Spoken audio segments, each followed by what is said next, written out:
ప్రభుత్వం రైతుల రుణమాఫీ చేయడం జరిగిందని 3 విడతలలో కూడా రుణమాఫీ కాని రైతులకు ఏవైనా సమస్యలుంటే మండల వ్యవసాయ అధికారులను సంప్రదించాలని మండల వ్యవసాయ అధికారి లక్ష్మీ ప్రవీణ్ అన్నారు. చిన్నశంకరంపేట మండల కేంద్రంలోని రైతు వేదికలో మండలంలోని రుణమాఫీ కాని వివిధ గ్రామాల రైతుల నుండి వారి యొక్క వివరాలు సేకరిస్తూ వినతి పత్రాలను స్వీకరించారు. అనంతరం ఆయన మాట్లాడుతూ రుణమాఫీ కాని రైతుల వివరాలను సేకరించడం జరుగుతోందని, రైతులు తమ యొక్క పట్టా పాస్ పుస్తకంతో పాటు బ్యాంకు వివరాలు, ఆధార్ కార్డు, జిరాక్స్ పత్రాలు మండలంలోని రైతు వేదికల వద్ద మండల వ్యవసాయ విస్తీర్ణ అధికారులు ఉండడం జరుగుతోందని, రైతులు తమ యొక్క వివరాలన్నింటినీ కూడా వారికి అందించాలని ఆయన కోరారు.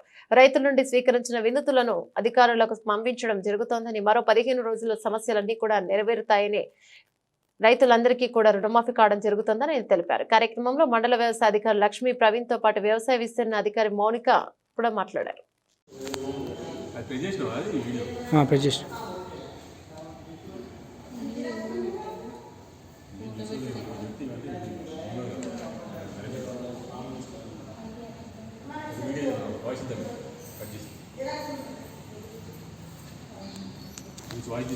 శంకరంపేట రైతులందరికీ విజ్ఞప్తి.